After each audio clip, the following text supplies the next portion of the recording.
আসসালামু আলাইকুম। বাংলাদেশ বেতার গোপালগঞ্জ। খবর পড়ছি আবুল আহসান।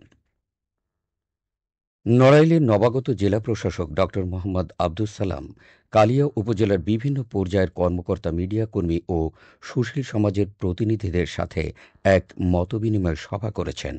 গতকাল জেলা প্রশাসকের সম্মেলন কক্ষে আয়োজিত সভায় জেলা প্রশাসক উপজেলার সার্বিক সমস্যা, উন্নয়ন ও সম্ভাবনা নিয়ে সুশীল সমাজের প্রতিনিধিদের সাথে আলোচনা করেন। উপজেলা নির্বাহী কর্মকর্তা মোহাম্মদ রাশেদুজ্জামানের সভাপতিত্বে উপজেলার বিভিন্ন পর্যায়ের কর্মকর্তা, মিডিয়া কর্মী, রাজনীতিবিদ সহ সুশীল সমাজের প্রতিনিধিরা এ সময় উপস্থিত ছিলেন। শরীয়তপুরে কৃত্রিনাশা খাদ্য গুদাম খাল এবং আঙ্গারিয়া ডামুড্ডা খালের পরিচ্ছন্নতা ও উচ্ছেদ অভিযান শুরু করেছে জেলা প্রশাসন ও পৌরসভা। গতকাল এ অভিযানে উদ্বোধন করেন জেলা প্রশাসক তাসিনা বেগম। ২০২৫-২৬ অর্থ বছরের গ্রামীণ অবকাঠামো রক্ষণাবেক্ষণ কর্মসূচির আওতায় প্রায় ৩ কিলোমিটার খাল পরিষ্কার, উচ্ছেদ ও সৌন্দর্য বর্ধনের কাজ শুরু হয়েছে। পৌরসভা জানায়, এই উদ্যোগে জলাবদ্ধতা, দুর্গন্ধ ও মশা মাছির সমস্যা কমবে, পাশাপাশি কৃষি জমিতে সেচের কাজও আরও সহজ হবে। পৌর মেয়র ওয়াহিদ হোসেন ও সদর উপজেলা নির্বাহী কর্মকর্তা ইলোরা ইয়াসমিন সহ পৌরসভার কর্মকর্তা কর্মচারীরা এ সময় উপস্থিত ছিলেন। ফরিদপুর পৌরসভার উদ্যোগে কমিউনিটি ভিত্তিক সমন্বিত বর্জ্য ব্যবস্থাপনার লক্ষ্যে কর্মপ্রণয়ন বিষয়ে কর্মশালা অনুষ্ঠিত হয়েছে। গতকাল পৌর প্রশাসক মোহাম্মদ সোহরাব হোসেনের সভাপতিত্বে পৌর মিলনায়তনে এ কর্মশালা অনুষ্ঠিত হয়। কর্মশালায় বক্তারা বর্জ্য ব্যবস্থাপনার বিভিন্ন দিক তুলে ধরে বলেন, পরিবেশ বিশুদ্ধ রাখার জন্যে বর্জ্য ব্যবস্থাপনা অত্যন্ত গুরুত্বপূর্ণ। তাই বর্জ্য ব্যবস্থাপনার উন্নতি কল্পে সমন্বিতভাবে কাজ করতে হবে। পৌরসভার নির্বাহী প্রকৌশলী শামসুল আলম ও পৌর নির্বাহী কর্মকর্তা তানজিলুর রহমান সহ পৌরসভার বিভিন্ন বিভাগের কর্মকর্তা কর্মচারীরা এ সময় উপস্থিত ছিলেন। গোপালগঞ্জ ২ আসনে বিএনপি মনোনীত প্রার্থী ডাক্তার কে এম বাবর স্থানীয় সাংবাদিকদের সাথে মতবিনিময় সভা করেছেন। গতকাল সকালে জেলা বিএনপির কার্যালয়ে অনুষ্ঠিত এ সভায় ডাক্তার বাবর তার নির্বাচনী সমাবেশকে ইতিবাচকভাবে তুলে ধরতে সাংবাদিকদের সহযোগিতা চান। তিনি গণমাধ্যমের প্রতি পেশাদারিত্ব বজায় রেখে সঠিক তথ্য প্রকাশের আহ্বান জানান।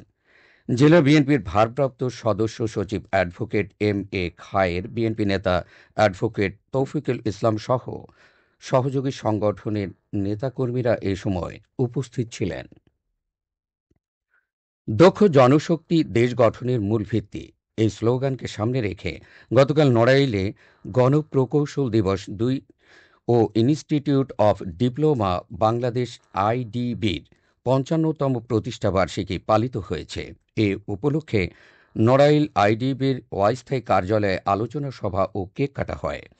জেলা বিএনপির সাধারণ সম্পাদক মনিরুল ইসলাম অনুষ্ঠানে প্রধান অতিথি হিসেবে উপস্থিত ছিলেন। পরে সেখান থেকে একটি বর্ণাঢ্য র্যালি বের হয়ে শহরের প্রধান প্রধান সড়ক প্রদক্ষিণ করে একই স্থানে এসে শেষ হয়। একটি ভ্রাম্যমাণ আদালত গতকাল ফরিদপুরের মধুখালীতে অভিযান চালিয়ে বিপুল পরিমাণ ভেজাল কীটনাশক ও কীটনাশক তৈরির সরঞ্জাম উদ্ধার করেছে। গতকাল দুপুরে উপজেলার বাগাট ইউনিয়নের উত্তরপাড়া এলাকায় এই অভিযান চালিয়েছে উপজেলা নির্বাহী কর্মকর্তা ও নির্বাহী ম্যাজিস্ট্রেট মোহাম্মদ আবু রাসেল। এ সময় মোহাম্মদ দাউদ মোল্লা নামে এক ব্যক্তিকে আটক করে ১ বছরের কারাদণ্ড ও ১ লাখ টাকা জরিমানা, অনাদায়ে আরও ৩ মাস কারাদণ্ড দেওয়া হয়েছে।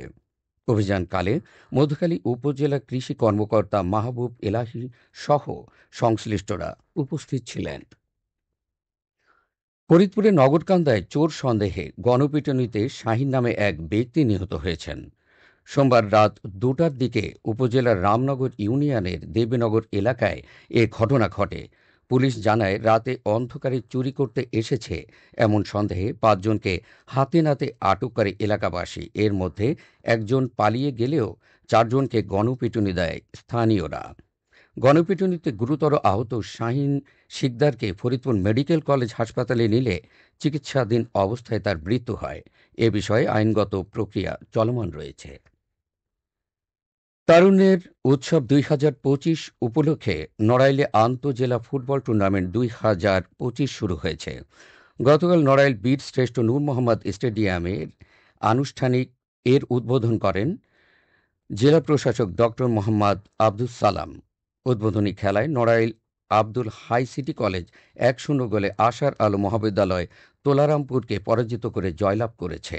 টুর্নামেন্টে জেলার ১২টি কলেজ অংশগ্রহণ করছে। সবশেষে আবহাওয়া।